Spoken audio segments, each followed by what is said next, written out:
নমস্কাৰ, মই মজিদ। বন্ধুসকল, পলকতা চাওক আজি সন্ধিয়াৰ 7টা গুৰুত্বপূৰ্ণ খবৰ। প্ৰথমটো খবৰ, পুনৰ দিব PM কিষাণ সন্মান নিধিৰ ধন। অতি শীঘ্ৰে দেশৰ কোটি কোটি কৃষকৰ বেংক একাউণ্টত সোমাব PM কিষাণ সন্মান নিধিৰ 23 নং কিস্তিৰ ধন। আৰু 23 নম্বৰ কিস্তিৰ ধন পাবলৈ হ'লে আপুনি কৰিব লাগিব এটা বিশেষ কাম, অন্যথা বঞ্চিত হ'ব পাৰে 23 নং কিস্তিৰ ধন লাভৰ পৰা।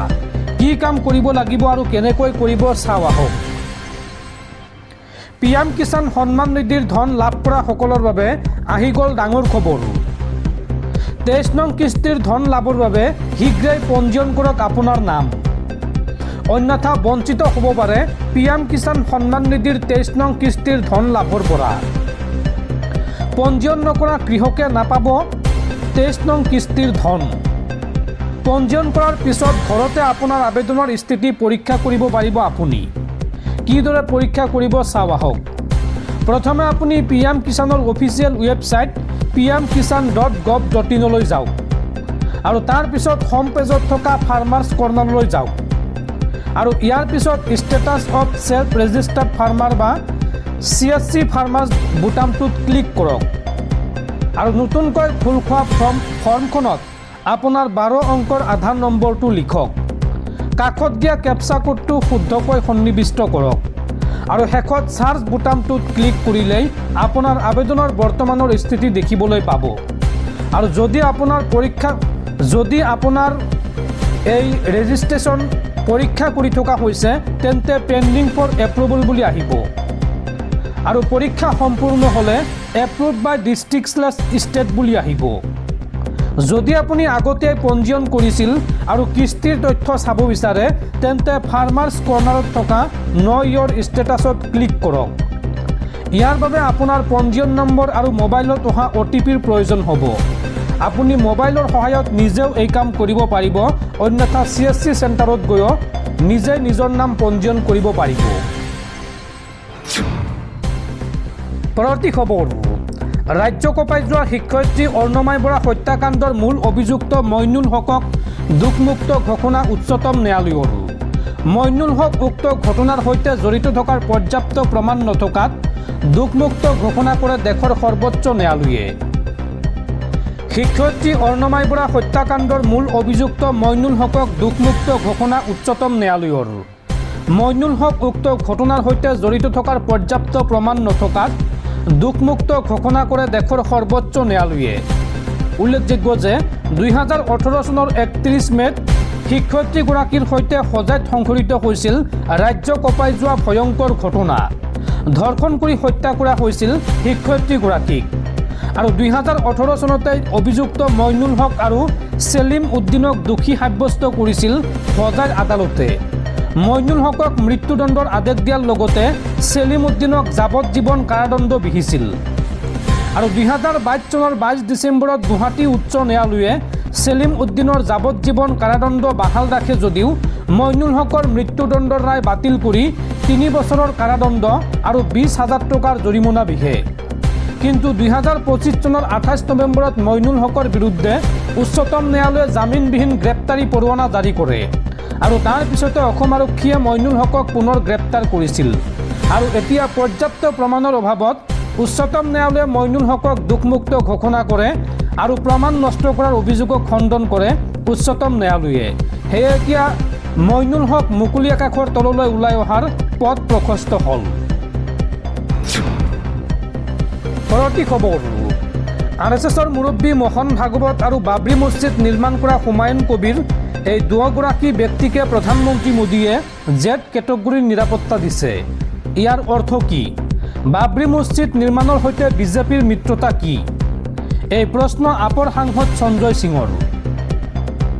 দৰ্শকসকলৰ বহুতো গুৰুত্বপূৰ্ণ খবৰ আছে। তাৰ আগতে আপোনাক জনাওঁ যে যদি আপুনি এতিয়ালৈকে এইটো ভিডিঅ'ত লাইক কৰা নাই তেন্তে এতিয়াই ভিডিঅ'টোত লাইক কৰি দিয়ক আৰু এনেকুৱা ধৰণৰ ভিডিঅ'সমূহ নিতৌ চাবলৈ চেনেলটো ছাবস্ক্ৰাইব কৰি কাষত থকা বেল আইকনটো প্ৰেছ কৰি ৰাখক। পৰৱৰ্তী খবৰ, ভিক্টৰ দাসক পুনৰ আটক আৰক্ষীৰ। এইবাৰ দদৰা আৰক্ষীয়ে আটক কৰে ভিক্টৰ দাসক। শেহতীয়াকৈ দদৰা অঞ্চলত উপদ্ৰৱ চলাইছিল ভিক্টৰে। ভিক্টৰ দাসৰ আক্ৰমণৰ বলি হৈছিল দদৰাৰ মহেশ দাস পাঠক আৰু জন দাস আৰু 2জনৰ অভিযোগৰ ভিত্তিত ভিক্টৰ দাসক পুনৰ আটক কৰিছে দদৰা আৰক্ষীয়ে। পৰৱৰ্তী খবৰ, বেংকত একাউণ্ট থাকিলে সাৱধান। আপোনাৰ মোবাইলত কেছবেক অফাৰ বা কম সুদত ঋণৰ অফাৰ আহিলে সাৱধান। যধে মধে আপুনি ক্লিক নকৰিব লিংকত। যদি আপোনাৰ মোবাইলতো কেছবেকৰ অফাৰ বা লোনৰ অফাৰ আহিছে তেন্তে সাৱধান হওক। আপোনাৰ এটা সৰু ভুলৰ কাৰণে মুহূৰ্তৰ ভিতৰতে খালী হৈ পৰিব আপোনাৰ বেংক একাউণ্ট। যদি আপোনাৰো বেংকত একাউণ্ট আছে আৰু আপুনি মোবাইল ব্যৱহাৰ কৰে তেন্তে ভুলতো নকৰিব এই 8টা কাম। কি কাম কৰিব নালাগে বা কি কাম আপুনি নকৰিব চাওঁ আহক। কেছবেক অফাৰ বা কম সুদত ঋণৰ অফাৰ আপোনালৈ মেছেজ আহিছে নেকি? যদি এনেকুৱা মেছেজ আপোনাৰ মোবাইলতো আহিছে তেন্তে সাৱধান। এটা ক্লিকত শেষ হ'ব আপোনাৰ বেংক একাউণ্টৰ ধন। ৰাজ্যত ভয়ংকৰ ৰূপত জাল পাতিছে চাইবাৰ অপৰাধীয়ে। নিজকে ফাইনেন্স কোম্পানীৰ কৰ্মচাৰী বুলি আপোনালৈ ঋণৰ অফাৰ কৰিব বা বেংকৰ কৰ্মচাৰী বুলি আপোনাক ফোন কৰি লোন দিয়াৰ কথা ক'ব। যদি কৈছে এনেকুৱা ফোন আপোনালৈ আহিছে তেন্তে সাৱধান।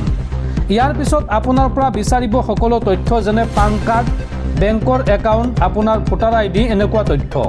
কিন্তু মোবাইলত অহা ফোন কলত বা মেছেজত আপুনি ভুলতো এনে ঋণ বা কেছবেকৰ অফাৰ গ্ৰহণ নকৰিব। অন্যথা মুহূৰ্তৰ ভিতৰতে হৰলুকি হৈ যাব আপোনাৰ একাউণ্টৰ ধন। এনে চাইবাৰ অপৰাধৰ বলি হ'লে কিদৰে আৰু ক'ত কেনেকৈ কৰিব অভিযোগ চাওঁ আহক। ৰাষ্ট্ৰীয় চাইবাৰ ক্ৰাইম ৰিপৰ্টিং পৰ্টেলত যিকোনো সময়তে অনলাইন যোগে অভিযোগ দাখিল কৰিব পাৰে আপুনি। 24 ঘণ্টীয়া চাইবাৰ হেল্পলাইন নম্বৰ 1930 এই নম্বৰত ফোন কৰিব পাৰে আপুনি। বেংকৰ পৰা ফোন কৰা বুলি ক'লেও কেতিয়াও আপোনাৰ OTP, পিন বা পাছৱৰ্ড শ্বেয়াৰ নকৰিব। অচিনাকি নম্বৰৰ পৰা অহা হোৱাটছআপ ভিডিঅ' কল আপুনি গ্ৰহণ নকৰিব। ছ'চিয়েল মিডিয়াত কোনো চিনাকি বন্ধুৱে হঠাৎ টকা বিচাৰিলে বা কিবা বিপদত পৰা বুলি ক'লে আপুনি বিশ্বাস নকৰিব। ইয়াৰ জৰিয়তে আপোনাৰ ভইচ একে কৰি ফোন কৰিব পাৰে। গতিকে সাৱধান আৰু সজাগ হওক। ভুলতো বিত্তীয় এনে লেনদেনৰ কোনো তথ্য আপুনি শ্বেয়াৰ নকৰিব। পৰৱৰ্তী খবৰ, ৰাজ্যত পুনৰ ভয়ংকৰ পথ দুৰ্ঘটনা। নিশা কামৰূপৰ বংশৰত ভয়ংকৰ পথ দুৰ্ঘটনাত মৃত্যু হৈছে 2জনকৈ যুৱকৰ। মটৰচাইকেল দুৰ্ঘটনাত থিতাতে নিহত হৈছে 2জন যুৱক। লগতে গুৰুতৰভাৱে আহত হৈছে আন এজন যুৱক। নিহত যুৱক 2জন হৈছে ক্ৰমে ধ্ৰুৱজ্যোতি হাজৰিকা আৰু নয়ন কলিতা। শুৱালকুছি পলাশবাৰী নিৰ্মীয়মান দলঙত শ্ৰমিক হিচাপে কাম কৰিছিল এই যুৱকদ্বয়ে। নিশা ঘৰলৈ উভতাৰ পথত ভয়ংকৰ পথ দুৰ্ঘটনাত মৃত্যু হয় এই 2গৰাকী যুৱকৰ। পৰৱৰ্তী খবৰ, ইৰাণৰ সৈতে যুদ্ধ কৰিবলৈ গৈ ঢুকে ঢুকে পানী খাইছে আমেৰিকাই। 53 দিন যুদ্ধ কৰিও ইৰাণক পৰাস্ত কৰিব পৰা নাই আমেৰিকাই। ইৰাণৰ সৈতে লাগি থকাৰ বাবেই আমেৰিকাই ব্যয় কৰিবলগীয়া হৈছে বৃহৎ পৰিমাণৰ ধনৰ ভাণ্ডাৰ। তথাপি পৰাস্ত কৰিব পৰা নাই ইৰাণক। বিগত 53 দিন যুদ্ধ কৰি ইৰাণক পৰাস্ত কৰিব পৰা নাই আমেৰিকাই। ইৰাণক শেষ কৰাৰ স্বাৰ্থত আমেৰিকাৰ উদং হৈছে ধনৰ ভঁৰাল। দুৰ্বল বুলি ভবা ইৰাণক বাৰম্বাৰ আক্ৰমণ কৰাৰ পিছতো পৰাস্ত কৰিব পৰা নাই আমেৰিকাই। শান্তি আলোচনাৰ মেজলৈ আহিবলগীয়া পৰিস্থিতি হৈ পৰিছে আমেৰিকাৰ। আমেৰিকা যে বিশ্বৰ ভিতৰত শক্তিশালী দেশ নহয় সেয়া যেন প্ৰমাণ কৰি দিলে ইৰাণে। যিমানে আমেৰিকাই আক্ৰমণ কৰে সিমানেই প্ৰত্যুত্তৰ দিয়া আৰম্ভ কৰিছে ইৰাণে। সৰ্বশক্তি প্ৰয়োগ কৰিও হৰমুজ সাগৰীয় পথ খুলিব পৰা নাই আমেৰিকাই।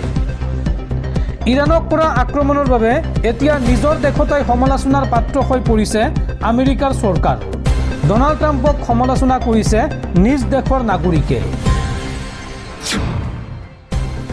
পৰৱৰ্তী খবৰ, দেশৰ সকলোতকৈ দীৰ্ঘতম দলং ধুবুৰী ফুলবাৰী দলঙৰ নিৰ্মাণ কাৰ্য চলি থকা অৱস্থাত ডকাইতি কাণ্ড।